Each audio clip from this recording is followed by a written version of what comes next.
안녕하세요. 오늘도 테슬라 함께 보겠습니다. 지금 금리 쪽에서 계속 이슈가 나오고 있는데요. 바이백 약발이 하루 만에 풀렸습니다. 앞서 시장을 들어올린 건 재무부의 장기 국채 바이백 확대였죠. 그런데 이번엔 금리 쪽에서 다시 되돌림이 나왔습니다. 30년물이 5.3%대에서 좀처럼 내려오지 않고 있어요. 되돌림이 나온 이유는 단순합니다. 바이백은 유동성 보조 장치지 재정 문제 해법이 아니기 때문이에요. 베선트 장관이 종목당 40억 달러 이상으로 확대할 수 있다고 했지만 40조 달러를 넘어선 국가 부채와 구조적인 적자가 그대로인 이상 금리를 눌러앉히기는 어렵다는 겁니다. 그리고 여기에 유가가 붙었습니다.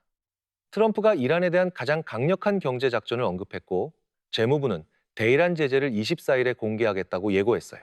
여기다 후티의 사우디 나즈란 공항과 아람코, 시설 공격까지 겹칩니다. 그래서 원유뿐 아니라 정제 가격까지 오르면서 근원 물가 경로를 건드린 게 금리 상승의 재료가 됐다고 보시면 되겠습니다. 그리고 이건 비단 미국만의 이야기가 아니에요.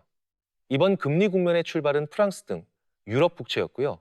일본도 BOJ 인상 기대를 반영하면서 올랐습니다. 글로벌 금리가 동시에 오른 국면이라 미국 재무부 조치 하나로 안정될 사안이 아니라는 점은 분명히 짚어둘 필요가 있습니다. 하지만 이런 안 좋은 분위기 속에서 정확히 그 반대편 지점에는 메모리와 AI가 있었다는 거예요.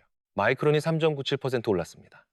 10년간 100억 달러를 투자해서 AI 메모리 연구 시설을 짓겠다고 발표했어요. 그러면서 샌디스크도 오르고 웨스턴 디지털도 오르고 시게이트도 오르고 다 올랐습니다. 데이터 센터 착공 지원 논란이 도는 와중에 나온 발표이기 때문에 더 의미가 있다는 겁니다. 착공이 밀린다는 건 결국 AI 투자 속도가 꺾이는 것 아니냐는 의심이거든요.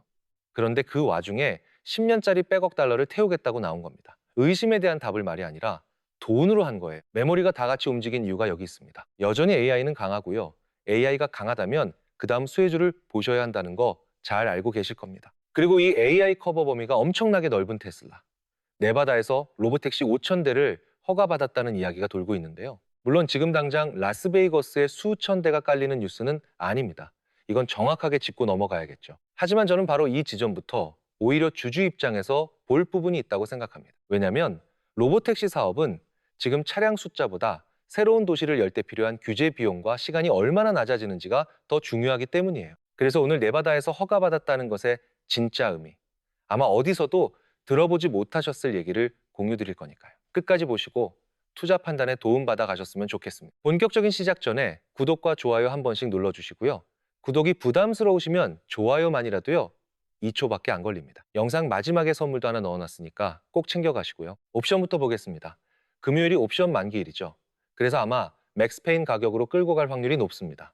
맥스페인 가격 근처에서 마감을 하거나 아니면 찍고 위아래로 움직이는 시나리오를 예상해 볼 수 있겠죠. 맥스페인이라는 게 뭐냐면 옵션을 판 쪽이 가장 덜 물어주는 가격입니다.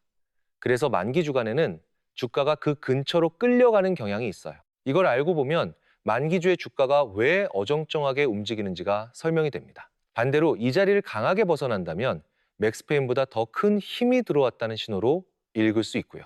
최근 사례도 마찬가지였습니다. 맥스페인이 340달러였는데 보시면 귀신같이 340달러를 찍고 반등했다는 거예요. 그래서 맥스페인 가격도 중요하지만 콜이 우위인지 풋이 우위인지를 보면 그날 상방인지 하방인지를 판단할 근거가 됩니다. 이런 부분들 제가 매일 공유드리고 있어요. 한국 시간 밤 9시 기준으로 따끈따끈한 옵션 데이터를 제 로직 그대로 적용해서 올려두기 때문에 읽어보시면 매매하시는데 어렵진 않으실 겁니다. 자, 그럼 네바다 5,000대 얘기로 들어가겠습니다. 기사도 났죠. 현재 테슬라는 오스틴뿐 아니라 댈러스와 휴스턴에서도 무인 로보택시 운행을 시작했습니다. 그래서 네바다는 두 번째 도시라기보다 실제 서비스가 시작된다면 텍사스 밖에서 유료 로보택시 사업을 확장하는 첫 번째 주가 된다는 데 의미가 있어요. 테슬라도 올해 1분기 자료에서 라스베이거스를 준비 중인 시장으로 명시했습니다. 여기서 텍사스와 네바다의 차이가 중요해요. 텍사스도 상업용 무인차의 주정부 승인을 요구하지만 네바다처럼 테슬라를 열대로 묶어놓은 고정 숫자 제한은 확인되지 않는다는 거예요. 게다가 지방정부가 별도의 자율주행 규제를 만드는 것도 제한됩니다. 즉, 오스틴에서 소프트웨어와 운영 안정성이 확인되면 차량을 늘릴 수 있는 제도적 공간이 상대적으로 넓다는 거죠. 열대라는 숫자만 보면 작아 보이죠? 그런데 중요한 건 그 열대가 상한선이 아니라 출발선이라는 겁니다. 승인 경로가 한번 뚫리고 나면 그 다음부터는 숫자를 늘리는 문제로 바뀌어요.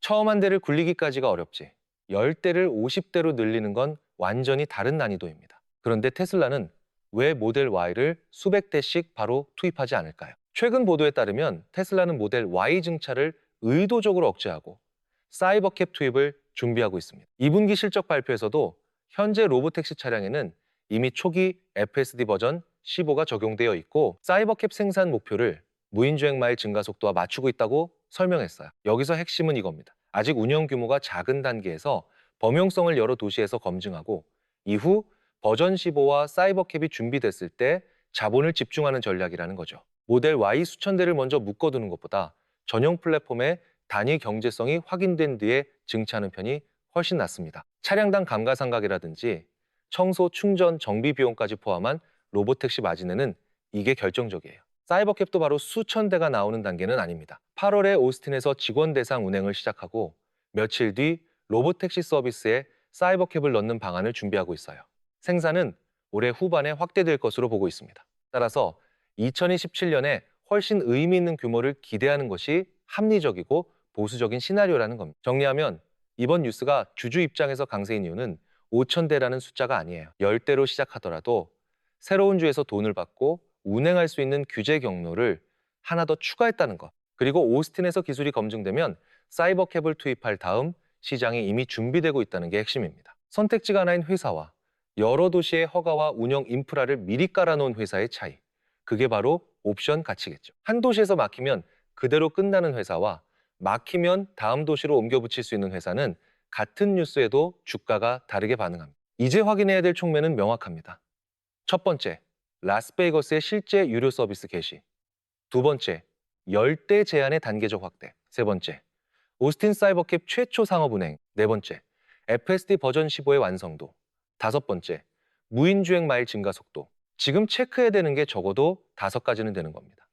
그리고 이 5개는 서로 물려 있어요. 버전 15가 올라와야 사이버캡을 넣을 수 있고 사이버캡이 들어가야 차량당 경제성이 나오고 그게 나와야 열대 제한을 풀어달라고 요구할 근거가 생깁니다. 그래서 하나만 보시면 안 되는 거예요. 그래서 이 숫자들이 움직이기 시작하면 시장은 로보택시를 먼 미래의 스토리가 아니라 실제 차량당 매출과 소프트웨어 마진을 계산할 수 있는 사업으로 보기 시작한다는 거죠.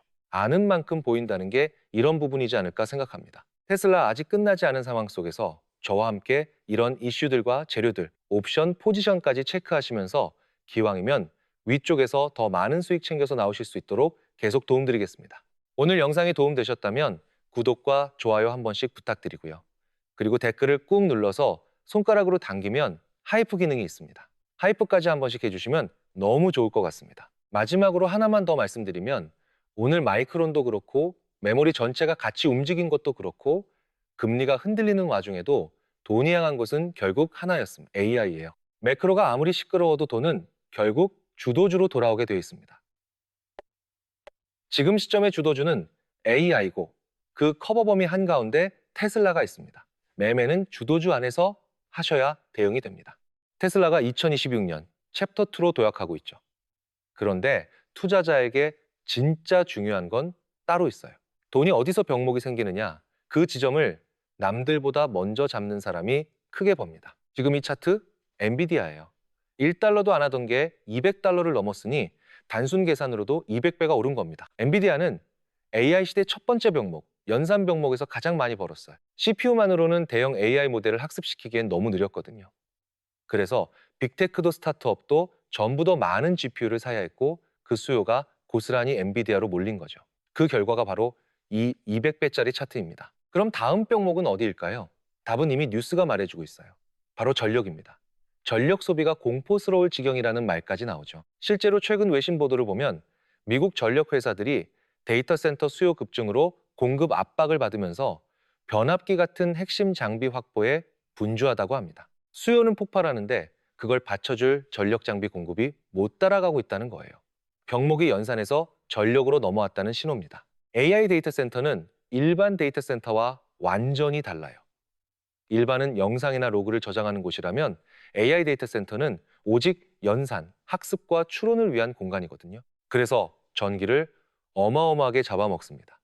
지금 보시는 이 NBL71에 냉장고보다 조금 큰 이거 하나가 13만 와트를 써요. 잘 상상이 안 가시죠? 전통적인 렉은 1만에서 2만 와트면 충분했는데 AI 렉 하나가 그 최대 13배를 먹습니다.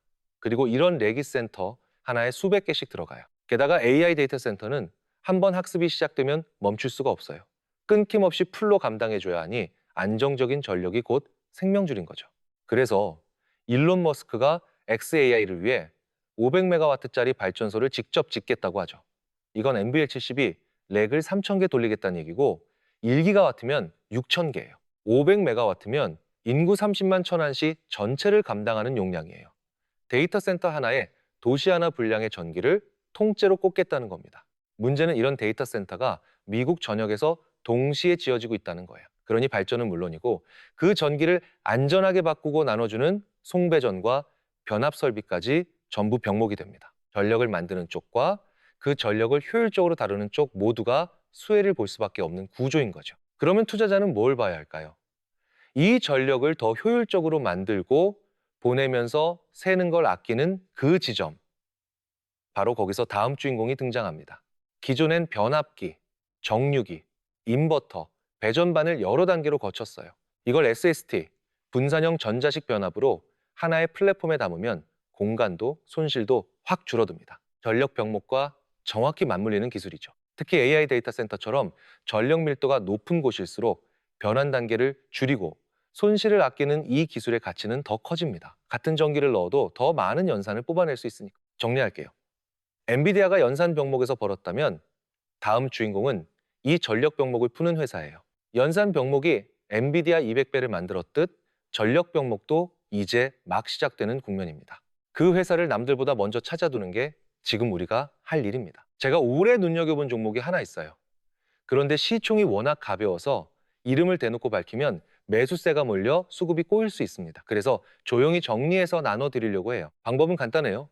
지금 이 영상 하단에 링크가 하나 있습니다. 그 링크를 누르면 새 창이 하나 뜨는데 거기서 신청만 하시면 이 전력 병목 수혜주 자료를 받아보실 수 있어요. 우리는 살면서 수많은 기회를 그냥 흘려보냅니다. 엔비디아의 연산 병목이 그랬듯 이 전력 병목도 지나고 나면 무릎을 치게 될 자리예요. 이번엔 놓치지 마세요. 좋은 선택하셔서 수익 많이 챙겨가셨으면 좋겠고요. 끝까지 시청해 주셔서 감사합니다. 저는 내일 더 좋은 영상으로 찾아뵙도록 하겠습니다.